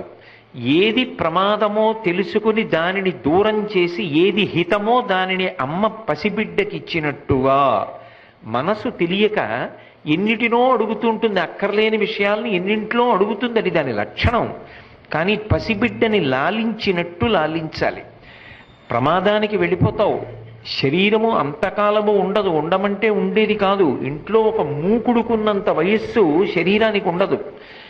ఇళ్లల్లో మూకుళ్ళు ఉంటాయి, అందున ప్రత్యేకించి ఇనప మూకుళ్ళు ఉంటాయి. ఆ ఇనప మూకుళ్ళు 3 తరాల కింద కొన్న ఉంటాయి. మా తాతగారి కాలంలో గార్లు వండడానికి కొన్న మూకుడు మా తాతగారి శరీరం పతనమైపోయిన తర్వాత ఆయన తద్దినానికి గార్లు వండడానికి పనికొచ్చింది. తర్వాత మా నాన్నగారి శరీరం పడిపోయిన తర్వాత పనికొచ్చింది. ఆ తరువాత అమంగళకరమైన మాట నేను దీపాలు పెట్టగానే అనడం ఎందుకు? కాబట్టి ఆ మూకుడుకున్నంత వయస్సు మా ఇంట్లో అందరికీ ఉందా? ఉండదు. ఒక మూకుడుకున్నంత వయస్సు శరీరానికి ఉండదు సుమా. కాబట్టి నువ్వు దీన్ని నేను సద్వినియోగం చేసుకోవడానికి కావలసిన ఆలోచన చెప్పు తప్ప నువ్వు 24 గంటలు అక్కర్లేని వాటివన్నీ తీసుకొచ్చి నా ముందు ప్రస్తావన చేస్తే నేను దాని వైపు కానీ ఉత్సాహాన్ని పొందితే జీవితం పతనమైపోతుంది. కాబట్టి నీకు ఇవ్వడం కుదరదు అని ప్రయత్నపూర్వకంగా మనసుతో మాట్లాడడం రావాలి. మీరు అందుకే మహాత్ముల యొక్క కీర్తనలు పరిశీలించండి. అవి ఎవరినో ఉద్దేశించి చెప్పరు, మనసుకి చెప్పుకుంటారు. మనస అని శీర్షిక పెడుతూ త్యాగరాజస్వామి ఎన్నో కీర్తనలు చేశారు. తన మనసుతో తాను మాట్లాడుకుంటారు. ఇది ఎటువైపు వెళ్ళిపోతోంది? చాలా ప్రమాదకరమైనవే వెళ్ళిపోతోంది. ఇది ఒక భారతం చదవడానికి ఉత్సాహపట్టలేదే, ఇది రామాయణం చదవడానికి ఉత్సాహపట్టలేదే, దీనికి 24 గంటలు అక్కర్లేని విషయాల మీద వ్యామోహం ఉంటోందే, ఖాళీగా కూర్చోమ్మంటే గడిపేస్తోందే. మీరు ఒక్క విషయం బాగా విశాల హృదయంతో పట్టుకోవాలి. భగవంతుడిచ్చినటువంటి అత్యంత ప్రయోజనకరమైనటువంటి ఉపకరణం ఏదున్నదో అదే మనుష్య జీవితం పాడైపోవడానికి కూడా చాలా తేలికగా ఉండేటటువంటి భోగోపకరణం. నేనన్న మాట మీరు పట్టుకున్నారో లేదో, 84 లక్షల జీవరాశుల్లో ఎవ్వరికీ లేనటువంటి గొప్ప ఉపకరణం భగవంతుడు ఒక్క మనుష్యుడికి ఇచ్చాడు. ఏది అంటే స్వరపీఠిక. మాట్లాడగలిగిన శక్తి మనుష్యునకున్నది. కానీ దాని విలువ గుర్తించలేకపోయారనుకోండి, దానంత పాడు చెయ్యగలిగిన ఉపకరణం కూడా లోకంలో ఇంకోటి లేదు. ఎందుకంటే మీరు చూడండి, ఏం తోచట్లేదు, వాళ్ళ ఇంటికి వెళ్ళి కాసేపు కబుర్లు ఆడదామంటారు. ఆయన ఏ పనిలో ఉన్నాడో, ఆయన ఏ రామాయణం చదువుకుంటున్నాడో, ఏ భారతం చదువుకుంటున్నాడో, ఎందుకు ఆయన ఇంటికి వెళ్ళి అస్తమానం 24 గంటలు అసలు ఇంకోళ్ళ ఇంటికి ఎందుకు? ఏమీ పని లేదు, కాసేపు అలా తిరిగి వద్దాం. ఏమీ పని లేదు, కాసేపు ముచ్చట్లు ఆడుకుందాం. సరే, ఇప్పుడు అందులో ఎదురుగుండా మనిషి కూడా ఉండక్కర్లేదు. ఎంతసేపు మాట్లాడుకున్నా ఒక సమూహంలో ఉంటే రూపాయి కూడా కట్టక్కర్లేదు అన్న వ్యవస్థ వచ్చిన తరువాత అక్రమాలినతనంతో మాట్లాడడం కూడా ఎక్కువైపోయింది అనుకోండి. దాని ఎందు సమయము వృధా పోతోందా? మనసుకి ఉత్సాహం ఉండాలంటే ఏం చేయాలి? నీకు ఇష్టమైన వాడి గురించి పొగుడుతున్నా ఉండాలి, నీకు ఇష్టం లేని వాడి గురించి విమర్శిస్తున్నా ఉండాలి. ఈ రెండు పాపకారణములే కదా. ఎందుకు దాని గురించి అస్తమానం? కాబట్టి నీకు ఖాళీగా ఉన్నావు, మౌనంగా కాసేపు పుస్తకం చదువు. ఓ మంచి పుస్తకాన్ని చదువుతుండే ఏమిటి దాంట్లో వచ్చిన ఇబ్బంది? అయితే మనసు ఉత్సాహం నేర్చుకోవాలి. అది అక్కరలేని విషయం పట్టుకోకూడదు, పనికొచ్చే విషయాన్ని పట్టుకోవాలి. అలా పట్టుకోవడానికి ఒక పిల్లవాడికి ఎలా శిక్షణనిస్తారో, ఒరే నువ్వు సాయంకాలం ఖాళీగా ఉంటున్నావు కదా, 1 గంట మృదంగం నేర్చుకో. రాబోయే కాలంలో నువ్వు ఎంత పెద్ద అధికారివైనా కానీ అది నీకు గొప్ప గుర్తింపు తెస్తుందని చెప్పడం కష్టం. కానీ ఒక గొప్ప మృదంగ విద్వాంసుడిగా నీ స్థాయి వేరుగా ఉంటుంది. ఎంత కష్టపడి నువ్వు పనిచేసి ఎంత గొప్ప అధికారివైనా నువ్వు ఒక ఆదివారం నాడు ఒక కచేరీలో పక్కన కూర్చుని మృదంగ విన్యాసం చూపించడంలో నీకుండే సంతోషం, నీకుండే గుర్తింపు వేరుగా ఉంటాయి. మృదంగం నేర్చుకో అని తల్లి ఎలా పిల్లవాడికి శిక్షణ గరపి వృద్ధిలోకి తెస్తుందో, మనసుని ప్రయత్నపూర్వకంగా అలా తిప్పితే తప్ప కాలము సద్వినియోగము కాదు. జీవితం అంటే ఒక నియతి కాలము, పుట్టిన దగ్గర నుంచి మరణించే వరకు. ఇందులో చాలా కాలం అజ్ఞానంలో వెళ్ళిపోతుంది. ఎందుకంటే బాలస్తావత్ క్రీడాసక్త, తరుణస్తావత్ తరుణీసక్త, వృద్ధస్తావత్ చింతాసక్త, పరసే బ్రహ్మణి కోపిన సక్త. సగం జీవితం నిద్రలో వెళ్ళిపోతోంది, మిగిలింది కొంత బాల్యంలో వెళ్ళిపోతోంది, కొంత డబ్బు సంపాదించుకునే పిచ్చిలో యవ్వనంలో వెళ్ళిపోతోంది, అది చాలక మరికొన్ని పిచ్చిలు, ఇక వృద్ధాప్యం అంతా చింతలో పోతోంది. ఇక మిగిలినది ఎంతపాటి ఉంది అసలు సరి అయిన విషయం మీద అధ్యవసాయంతో బుద్ధిని నిలబెట్టడానికి? ఇది గుర్తెరగకపోతే, అసలు నీ జీవితపు విలువ నువ్వు తెలుసుకోకపోతే, నీకు భగవంతుడిచ్చినటువంటి ఒక పరమాద్భుతమైన ఉపకరణం ఈ శరీరము. ఇప్పుడు బయట ఎక్కడో ఓ పిల్లి ఉందండి, అక్కడ తిరుగుతూ ఉంటుంది. ఆ పిల్లి లోపల కూడా ఒక జీవుడు ఉన్నాడు కదా, వాడి సంస్కార బలం చేత భారతాన్ని వచ్చి నా ఎదురుగుండా కూర్చుని నేను చెప్తూ ఉండగా విదురు నీతి వినాలి అని అనుకున్నాడు అనుకోండి. ఆ పిల్లిని ఇలా లోపలికి వచ్చి కూర్చోమ్మని మీరు అంగీకరించగలరా? అంగీకరించలేరు. ఆ పిల్లిలా వచ్చినా తరిమేస్తారు. నిజంగా మనసు పెట్టి వినకపోయినా ప్రవచనం వింటూ మధ్యలో ఇతరులకు కూడా ఇబ్బంది కలిగేటట్టుగా జేబులోంచి ఏదో తీసి చెవి దగ్గర పెట్టుకుని మాట్లాడుతున్నా మనుష్యుడు కాబట్టి అంగీకరించి కూర్చోబెడుతున్నారు. మనుష్య శరీరానికి ఒక గౌరవం ఉందా లేదా? అటువంటి గౌరవం కలిగినటువంటి ఉపకరణము భగవంతుడు ఇచ్చినప్పుడు దాన్ని సద్వినియోగం కూడా చేసుకోవాలా వద్దా? ఆ ఆర్తి కలిగినటువంటి వాళ్ళు జీవితాన్ని పండించుకున్నారు. అది తెలియలేదనుకోండి, ఈ ఉపకరణం దుర్వినియోగం అయిపోతుంది. దానివల్ల ఏమీ ఉపయోగం ఉండదు. అది ఎలా ఉంటుందంటే, ఇంట్లో ఒక మంచి గ్రంథం ఉంది, చదివే ప్రయత్నం చెయ్యలేదు, గ్రంథం ఏం చేస్తుంది? బలవంతంగా వచ్చి చదివిస్తుందా? చదివించలేదు. ఈ ఉపకరణం కూడా అంతే. దీన్ని సక్రమంగా వినియోగించుకోకపోతే భగవంతుడు ఏం చేస్తాడు? మీకు నేను ఒక ఉదాహరణ చెప్తాను. ఇంగ్లాండ్లో మాంచెస్టర్ అని ఒక నగరం ఉంది. అందులో ప్యాట్సీడ్ అని ఒక అమ్మాయి, ఆ అమ్మాయి ఒకప్పుడు ఒక హాస్పిటల్కి వెళ్ళింది తన ఆరోగ్యాన్ని పరీక్ష చేయించుకోవడం కోసం. ఏదో రుగ్మతగా ఉంటోందని చాలా మందిని ఆ రోజున వైద్యుడు పరీక్ష చేశాడు. అందులో 3 మాత్రం వేరు గదిలో కూర్చోబెట్టారు. మిగిలిన వాళ్ళందరికీ మందులు రాసిచ్చి ఈ 3 పిలిచి ఒక మాట చెప్పాడు. మీరు ఏమనుకోకండి, ఈ వైద్యశాలలో సిటీ స్కాన్ చేసేటటువంటి పరికరాలు లేవు. సిటీ స్కాన్ పరికరాలు ఉండి ఉంటే మీకున్న క్యాన్సర్ వ్యాధి బయటికి వచ్చి ఉండేది. అది ఇప్పుడు చెయ్యి దాటిపోయింది. కాబట్టి మీరు 4-5 నెలల కన్నా కూడా బ్రతికేటటువంటి అవకాశం లేదు. మీరు మహా బ్రతికితే కేవలముగా 4-5 నెలలు మాత్రం బ్రతుకుతారు. కాబట్టి ఈ 4-5 నెలల్లో మీరు భగవంతుడి మీకు ఇచ్చిన శరీరాన్ని ఎంత సద్వినియోగం చేసుకోగలిగితే అంత సద్వినియోగం చేసుకోండి. ఈ మాట వినగానే ముగ్గురులో ఒక వ్యక్తి పిడుగుపాటుకు గురైనట్టుగా బెంగపెట్టుకున్నాడు. ఆయన వెంటనే ఇంటికి వెళ్ళి అందరినీ పిలిపించాడు. తన కొడుకుల్ని, కోడళ్ళని, కూతుళ్ళని, అల్లుళ్ళని. ఇది యథార్థంగా జరిగిన సంఘటన సుమండి. పిలిపించి ఆస్తినంతటినీ కూడా వీలునామా రాశాడు. రాసి తన అంత్యేష్టి సంస్కారం కూడా ఇంత బాగా జరగాలి, ఇంతమందికి భోజనాలు పెట్టాలి, అన్నీ నిర్ణయం చేసి నా సమాధి ఇంత బాగుండాలి, అన్నీ ఖర్చు పెట్టి అన్నీ చేసుకుని 2 వారాల్లో మరణించాడు. ఆయన కోరుకున్నట్టుగానే వీలునామా ప్రకారం ఆస్తిని విభాగం చేసేశారు. ఆయనకి సమాధి నిర్మాణం చేసేశారు. కొన్ని కోట్ల మందిలో ఆయన ఒకడు. ఆయన పేరు చెప్పలేదు. ఏం చేశాడని చెప్పాలి? నేను మన్నింపబడదనుగాక. తన కుటుంబం కోసం చేశాడంతే. కాబట్టి ఆయన వెళ్ళిపోయాడు. రెండవ ఆయన తన కుటుంబ పరిస్థితిని బేరీజు వేసుకున్నాడు. అంత సురక్షితమైన స్థితిలో లేదు కుటుంబం. కాబట్టి 2 నెలలు నిద్రాహారాలు మాని కష్టపడ్డాడు. చాలా బాగా సంపాదించాడు.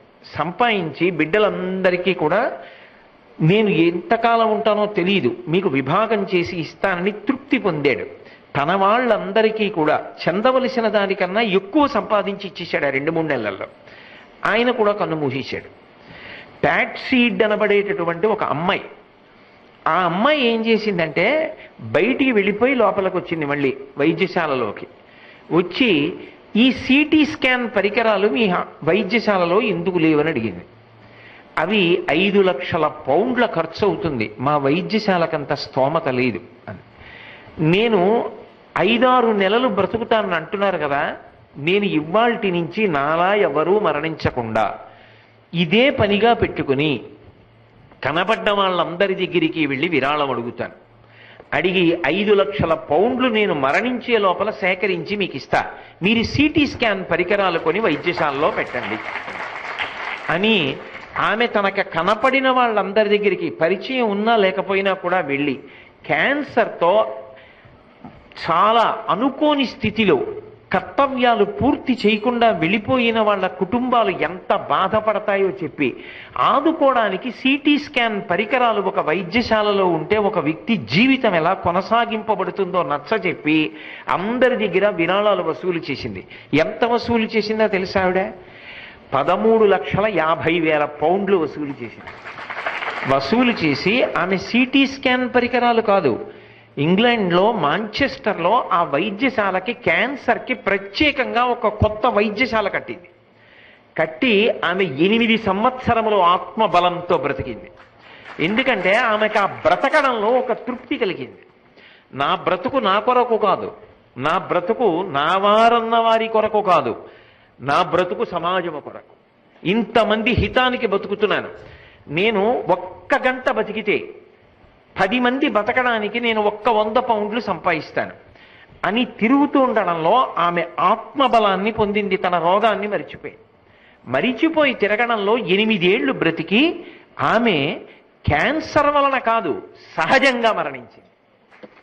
13,50,000 పౌండ్లు తన జీవిత కాలంలో వసూలు చేసింది ఆ అమ్మాయి క్యాన్సర్ వచ్చిందని తెలిసాక.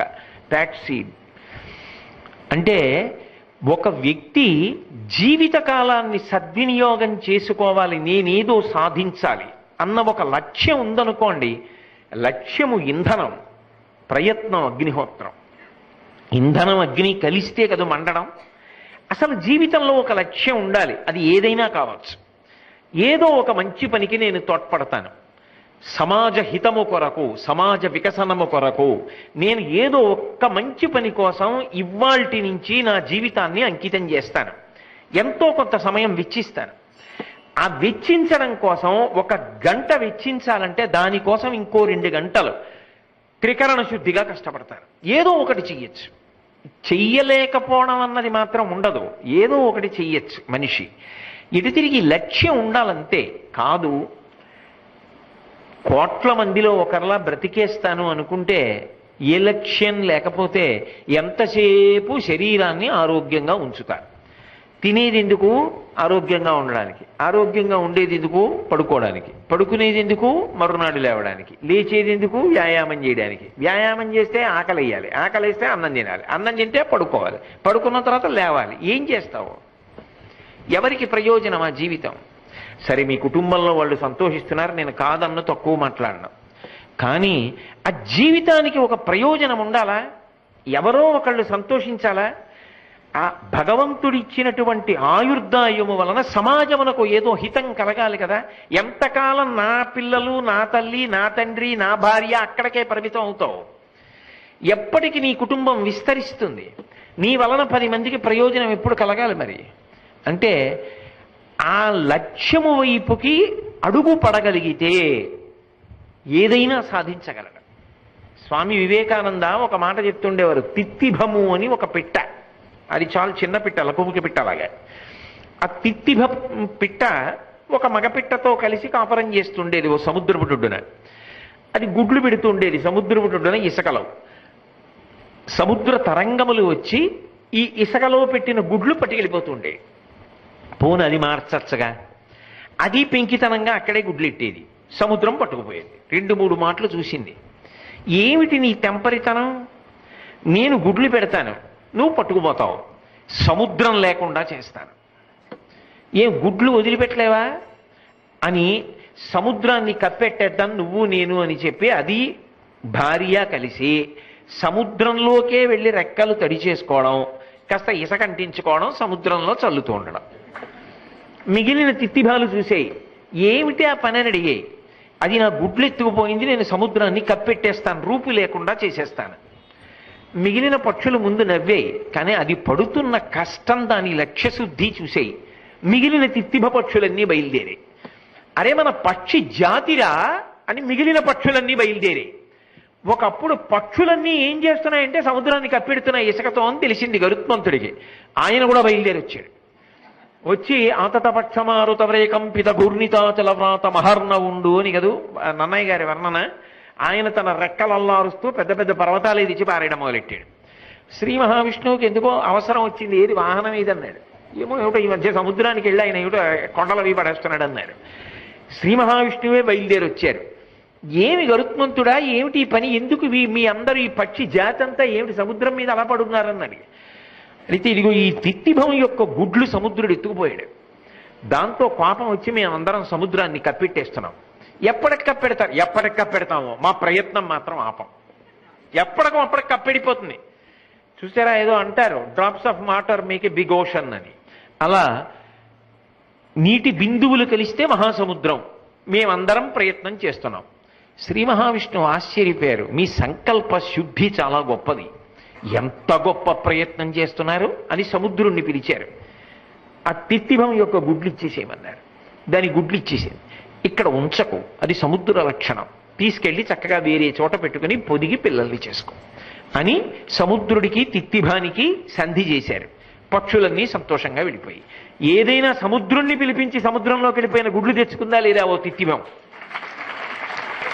లక్ష్యాన్ని పెట్టుకుని కష్టపడి పని చెయ్యాలి. లక్ష్యం పెట్టుకోవడం చాలా తేలికసుమండి. ఇలాంటి ప్రవచనం ఏదైనా విన్నప్పుడు, ఏదైనా మంచి పుస్తకం చదివినప్పుడు ఏదో చేసేయాలి అని ఓ సంకల్పం కలుగుతుంది. ఏం చెయ్యాలన్న దాంట్లోనే స్పష్టత కష్టం. ఒకవేళ స్పష్టత ఉండి ఇవాళ నిర్ణయం చేసుకున్నా రేపే నిలబడదు. రేపు అనుకున్నాను కాదండి, కుదరలేదు ఎల్లుండి నుంచి కాదు. ఎట్టి పరిస్థితులలో నువ్వు సమయాన్ని కేటాయించగలగాలంతే. దానికి తగినట్టుగా సమయ పరిపాలన చెయ్యగలగాలి. ఏం దానికోసం ఉద్వేగపడిపోక్కర్లేదు. దానికి తగినట్టుగా నువ్వు సమయాన్ని విభాగం చేసుకుని జీవితంలో నువ్వు అనుకున్న కార్యక్రమాన్ని సాధించి సమున్నతమైన స్థాయికి ఎదగగలగాలంతే. అది తిత్తిభపక్షి నేర్పింది. జీవితం యొక్క విలువేమిటో తెలుసుకుంటే ఆంధ్ర యూనివర్సిటీకి వైస్ ఛాన్సలర్ చేశారు శ్రీనివాస అయ్యంగారు అని మహాతల్లి, ఆయన కూతురు ప్రేమానంద కుమార్ అని చెప్పి చాలా ప్రఖ్యాతి వహించినటువంటి రచయిత. ఆ శ్రీనివాస అయ్యంగారికి ఒక కంట్లో చాలా తీవ్రమైనటువంటి అనారోగ్యం చేసింది. ఆ కన్ను చదవనిచ్చేది కాదు, చాలా నిప్పెట్టేది. ఆయన కంటి మీద చెయ్యేసి పట్టుకుని ఒక కంటితో చదువుతూ ఉండేవారు. చదువుతుంటే ఆయన కుమార్తె ప్రేమానంద కుమార్ వెళ్ళి అడిగింది, నాన్నగారు ఒక కన్ను బాగులేదు కదా, ఎందుకు ఇంత కష్టపడి చదువుతారు అని అడిగింది. నీ ప్రశ్నలోనే జవాబు ఉందిగా, రెండో కన్ను ఉంది కదమ్మా అన్నారు ఆయన. అది జీవితం అంటే. బ్రతకడం గొప్ప కాదు, 10 మందికి పనికొచ్చేటట్టుగా బ్రతకడం గొప్ప. జీవితం చరిత్ర పుటలోకి ఎక్కాలి. అదే అంటారు అబ్దుల్ కలాం గారు, నువ్వు చరిత్రలో కలిసిపోవడం కాదు, నువ్వు చరిత్రని సృష్టించగలవా, చరిత్ర పుటలలో నువ్వు ఒక కాగితం కాగలవా, నువ్వు ఒక అధ్యాయాన్ని కల్పించుకోవాలి. అది నీ చేతిలో ఉంటుంది. నువ్వు పడిన కష్టము వలన నీకు లక్ష్యశుద్ధి కలిగి ఉంటే ఖచ్చితంగా చరిత్ర పుస్తకంలో నీకు ఒక అధ్యాయం ఉంటుంది నీ పేరు మీద. ఫలానా ఆయన చూడండి అని చెప్పుకుంటారు. అది ఒక లక్ష్యం పెట్టుకుంటే వచ్చేది కాదు. ఆ లక్ష్యాన్ని సాధించడానికి జీవితంలో కష్టపడి ఉపయోగించుకోవడం రావాలి. ఆ లక్ష్యశుద్ధి ఉన్నవాడు తప్ప ఆ స్థాయిని పొందలేడు.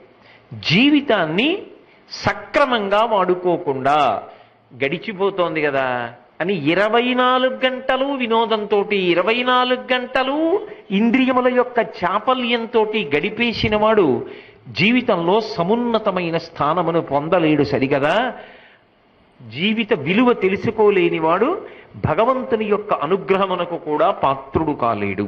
కాబట్టి కాపురుష గుణము అన్న మాటకు అర్థం ఏమిటంటే, దుర్జనుడు అంటే చెడ్డ పనులు చేసుకునేవాడు కాదు, తనని తాను పాడు చేసుకుంటున్నవాడు. 10 మందిని పాడు చేయడం కాదు, తనని తాను పాడు చేసుకోవడం అన్నిటికన్నా పెద్ద అన్యాయం.